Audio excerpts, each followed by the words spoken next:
요한계시록 21장 22절에서 27절까지입니다. 사도 요한은 그동안에 자신이 보았던 모든 것이 한순간 눈앞에서 사라지고 새하늘과 새 땅이 하늘로부터 내려오는 것을 보게 됩니다. 그때에 그동안에 7 대접을 가지고 7 재앙을 부었던 천사 중 하나가 사도 요한을 높은 산으로 데리고 올라갑니다. 이때 요한은 성령이 충만한 상태였습니다. 그 요한에게 천사는 어린 양 신부를 보여줍니다. 드레스를 입고 곱게 단정한 그런 신부가 아니었습니다. 하나님의 백성들을 위하여 준비해 놓은 새 예루살렘 성이었습니다. 하나님의 교회가, 하나님의 백성들이 들어갈 새 예루살렘 성에 대한 오리엔테이션이 시작이 됩니다. 그게 바로 요한계시록 21장, 요한계시록 22장의 말씀입니다. 지상에서는 하나님의 백성들이 신부 같지도 않고 빛나지도 않고 영광스러워 보이지도 않았습니다. 교회도 마찬가지입니다. 그런데 하나님의 백성들과 핍박받는 교회가 앞으로 그 미래가 어떻게 될 것인가, 그것을 보여주고 있는 거예요. 요한 당시에 보았던 가장 아름다운 성은 노마성이었을 것입니다. 가장 안전하고 웅장하고 벌써 2000년 전인데도 수십 미터나 되는 어마어마한 그런 건물들이 즐비했던 노마성입니다. 그런데 사도 요한은 그동안에 보았던 성과는 전혀 다른 성을 보는데 한눈에 너무너무 아름다운 거예요. 이것에 비하면 요한이 보았던 노마 성은 영적으로 바라볼 때는 술집 여자가 싸구려 화장품으로 얼굴을 덧칠해 놓은 것처럼 그런 도시에 불과했습니다. 그게 바로 계시록이 계속해서 말했던 물에서 올라온 짐승과 그 짐승을 타고 있는 음녀였습니다. 그런데 지금 사도 요한이 보고 있는 성은 한마디로 말하면 신부의 아름다움입니다. 얼마나 반듯하고 얼마나 단정하고 복잡하지도 않고 그 모습 자체가 아름다움. 그래서 9절에 오라, 내가 신부 곧 어린 양의 아내를 내게 보이리라. 그러면서 성령으로 나를 데리고 높은 산으로 올라가 하나님께로부터 하늘에서 내려오는 거룩한 성 예루살렘 성을 보여주었다. 지상에서 교회는 그야말로 복잡한 것이 없었습니다. 크지도 않습니다. 거기 모여있는 사람들의 구성원이 전부 찢겨져 있습니다. 핍박 때문에. 짐승이 표를 받지 않았기 때문에 다 신용불량자가 돼서 먹고 사는 길도 넉넉하지 않습니다. 그러나 주님이 오실 때 그런 줄만 알았던 교회가 신부의 단장을 하니 얼마나 영광스러운지 깜짝 놀랄 정도로 교회가 바로 저런 것이었구나, 성도가 바로 저런 존재였구나, 이 세상에서는 미처 알지 못했던 것이죠. 12절, 13절, 14절은 그 성이 얼마나 대단한가, 이걸 보여주고 있어요. 사실 천국은요, 성이 높을 필요가 없습니다. 왜냐하면 악한 것이 존재하지 않기 때문에. 그런데 이 천국이 왜 이렇게 웅장할까, 대단할까? 이 세상에서 교회는 많은 핍박을 받았습니다. 하루도 마음을 놓고 잠을 잘 수가 없었습니다. 그래서 정말 안전할 수 있다라고 하는 것을 느끼도록, 안전을 보장받는 느낌을 받도록 그렇게 성을 만들어 주신 거예요. 그리고 이런 환상을 보면서 이 세상의 교회도 연약하게 그지가 없지만 음부의 권세가 틈타지 못하도록 하나님께서 하나님의 교회를, 하나님의 자녀들을 지켜주신다. 그걸 보여주는 거예요. 시편 91편 1절과 2절에 보면 땅에 살던 이 백성들, 그들의 안전에 대하여 말합니다. 지존자의 은밀한 곳에 거주하며, 하나님의 백성이 누구냐? 지존자의 은밀한 곳에 거주하는 자입니다.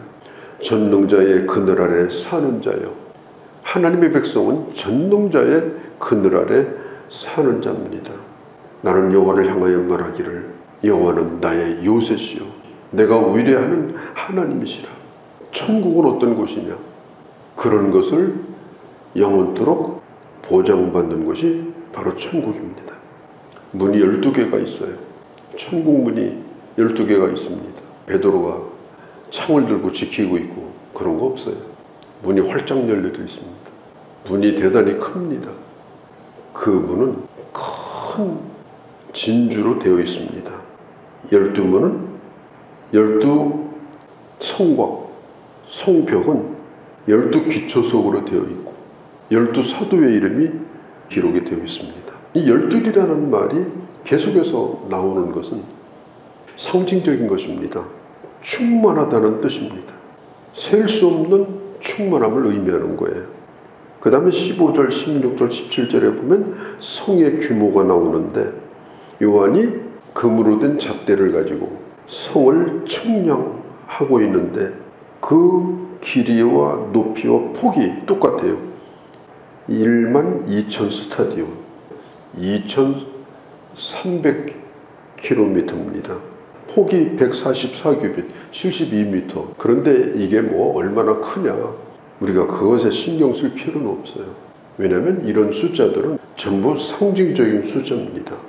산술적으로 계산하라고 가르쳐준 숫자가 아니고 14만 4천, 숫자를 헤아릴 수 없는 무수한 하나님의 백성들이 충분히 거하기에 부족함이 없는 정육면체, 네모 반듯한 정육면체의 성의 모습을 보여주고 있습니다. 이 언약궤가 거기에 있었습니다. 그 다음에 요한이 또 보는 것은 각종 보석이 거기에 장식되어 있었다. 여기 뭐 보석 이름이 여러 가지가 나옵니다. 그 당시 유행하는 그런 보석의 이름인 것 같습니다. 기초석에, 그 성의 기초석이 다 보석으로 되어 있다고 그랬어요. 벽옥, 남보석, 옥수, 녹보석, 또 홍만호, 홍보석, 황옥, 노곡, 다망옥, 비치옥, 청옥, 자수정. 우리가 다이아몬드 1캐럿이 0.2g입니다. 그러니까 금도 한 돈이 3.75g입니다. 그런데 새 예루살렘은 심지어 길도 다 금으로 장식되어 있었다. 그러면 왜 성경은 이렇게 보석의 이름을 적고 있을까? 인간이 인간에게 전달하는 표현의 한계입니다. 가장 좋은 것이 그것이었으니까 사도 바울이 고린도서 12장에 셋째 하늘에 올라갔을 때 그가 보았던 것에 대해서 가히 말할 수 없는 것을 보았다. 가히 들을 수 없는 그런 소리를 들었다. 지금 사도 요한이 예를 들어서 자기가 보았던 것을 설명하고 있는 거예요. 천국은 그 이상의 것이다. 인간의 언어로 표현할 수 있는 가장 아름다운 표현이다. 21절에 보면 길도 맑은 물 같은 정금으로 되어 있다. 금으로 길도 다 장식이 되어 있었다. 그렇게 설명하고 있습니다. 요한계시록에 보면 지성에 있는 교회도 금촛대라고 말하죠.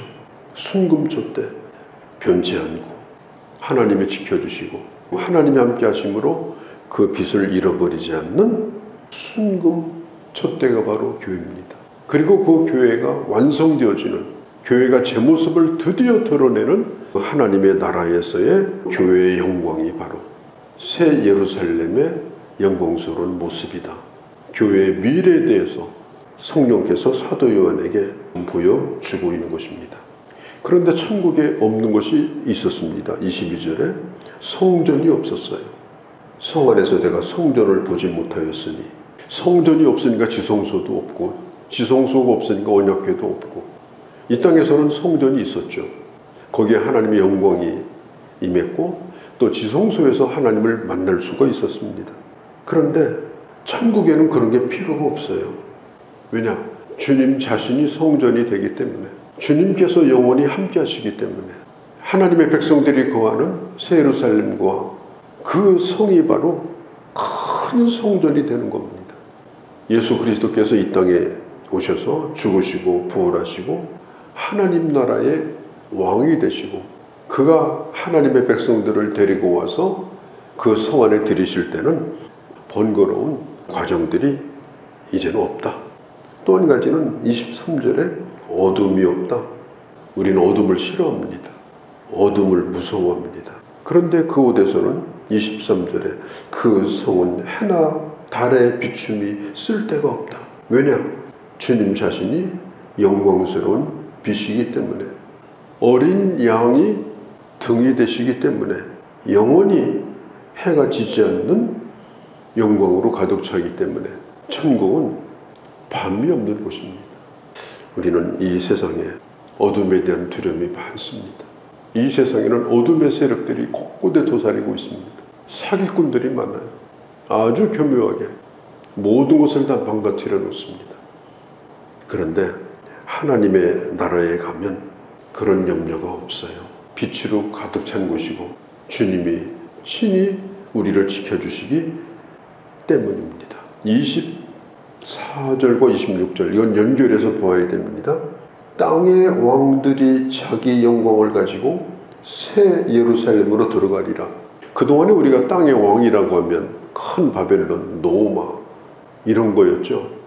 그런데 오늘 24절은 땅의 왕이 드디어 등장합니다. 그동안의 왕은 다 가짜예요. 그 왕이 누구냐? 26절에 사람들이 만국의 영광과 존귀를 가지고 그리로 들어가겠고, 그 사람들이 누구예요? 바로 하나님의 백성들입니다. 하나님의 교회입니다. 땅의 왕들은 누구냐? 이 세상에서 핍박을 받고 있는, 볼품도 없고 그런 존재였는데 나중에 하나님 나라에 입성할 때는 땅의 왕들로 입성을 한다. 어디로? 사람들이 만국의 영광과 존귀를 가지고 새 예루살렘으로 들어간다. 24절 26절은 연결해서 그렇게 이해를 하셔야 됩니다. 우리는 우리 자신 또 하나님의 교회가 어떤 존재인가를 잊어버리면 안 돼요. 우리가 하나님 앞에 갈 때는 땅의 왕으로 입성할 것입니다. 하나님께서 크게 환영하는 개선문으로 입성하는 그런 왕으로 주님이 우리를 맞아주실 것입니다. 하나님의 교회가 회복될 영광도 마찬가지입니다. 그곳에는 문이 활짝 열려져 있다. 25절에 문이 도무지 닫히지 아니하리니 거기에는 밤이 없다. 어떤 것도 이제는 악한 게 존재하지 않아요. 문을 열어놔도 걱정이 없어요. 그러면 그곳에 들어갈 자가 누구냐? 착한 일을 많이 하면 들어간다. 공자님 닮아라. 석가님 닮아라. 성경 그렇게 말하지 않습니다. 간단합니다. 어린 양의 생명책에 기록된 자이다. 그들만이 그 성에 들어갈 수 있다. 어린 양 예수 그리스도의 보혈로 구원받은 성도, 예수 그리스도의 보혈로 구속의 은혜를 받고 성령으로 거듭난 하나님의 사람, 그들만이 당당하게 그 성에 들어갈 수 있다. 우리는 순례자로 이 세상을 살고 있습니다. 끊임없이 걸어가는 겁니다. 우리 인생이 본래 그런 거예요. 지쳐서 누우면 그날이 가는 날이에요. 머지 않았어요. 그 순례길이 끝나면 우리는 어디로 가는가? 마지막 회복된 교회의 모습은 바로 새 예루살렘 성이다. 오늘 성경이 그걸 말합니다. 이 몸의 소망은 무언가? 우리의 소망을 다시 한번 확인하고 그리고 그 나라를 향하여 가는 하나님의 사람의 그런 발걸음, 그런 모습으로 살아가는 우리가 되어야 할 줄로 믿습니다. 거룩하신 우리 아버지, 오늘도 주께서 저희들을 주의 말씀을 우리로 듣게 하셨습니다. 하늘에서 내려오는 새하늘과 새 땅, 그리고 새하늘과 새 땅에 세워지는 거룩한 새 예루살렘, 그곳의 아름다움과 그리고 그곳에 거할 우리들의 그 소망을 다시 한번 새롭게 하심을 감사를 돌립니다. 우리가 마지막 다다를 곳이 어딘지를 알고 이 땅에서 순례자로서 하나님의 사람으로서 이 걸음을 끝까지 잘 걸어가는 저희가 되게 하여 주시옵소서. 우리 주 예수님의 이름으로 기도하옵나이다. 아멘.